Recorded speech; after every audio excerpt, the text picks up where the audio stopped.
আমরা পুলিশের সাথে মারও খাইছি, বুঝছেন?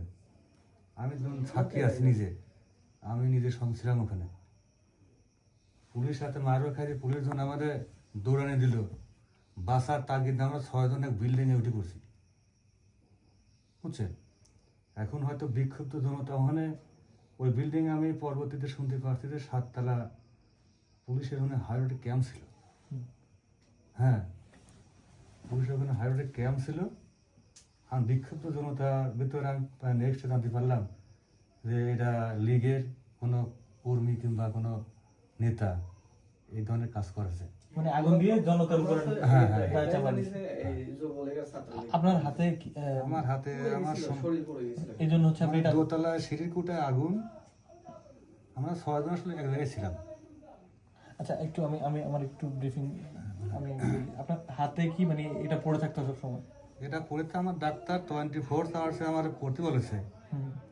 আমার প্লাস্টিক সার্জারি করে শরীরে আগুন লাগেনি, আগুনের তাপে 2 হাত আর 2 পা ঝলসে গেছিল, বুঝছেন? বিষয়টা আপনি হয়তো দেখলে বুঝতে পারবেন।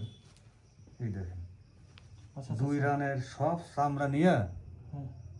2 হাত আর 2 পায়ে ইয়ে করে লাগাই। আপনি কি এগুলি খুলেন? মানে এই ঘটনা বলতে গেলে আমি ঠিক থাকতে পারি না।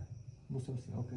হ্যাঁ, এগুলো আমি রেগুলারই খুলি আর কি, এগুলি খুলে খুলে পরিষ্কার করে তারপর আবার লাগাইতে হবে। পরিষ্কার করতে হবে লাগে। এটা হচ্ছে আপনি ওই যে টেম্পারেচারটা যাতে ঠিক মানে গরমটা না লাগে আমার তো রোদ্রে দেওয়া 2 বছর নিষেধ, রোদ্রে দেওয়ার সম্ভব 2 বছর নিষেধ। এটা ইউজ করলে পর রোদ্রে দেওয়া যাবে। আর এটা একমাত্র প্রধান আমার বলছিল যে এটা চামড়া লাগাইছে, চামড়াটা না ফুলে, এটা এক ধরনের মতন অ্যামলেট মতন। এটা ডাক্তারি ভাষায় বলে প্রেশার গার্মেন্টস। এটা আমি ইউজ করি আর কি। আপনারা সেদিন আমি তাহলে ভাইয়ের কাছ থেকে সামান্য একটু ঘটনা নিয়ে শেষ করে আরেকটা বিষয় হচ্ছে আপনারা যেহেতু একসাথেই ছিলেন, আমি চাচ্ছি যে আপনারা কোন জায়গা থেকে আসছেন ভাইয়া?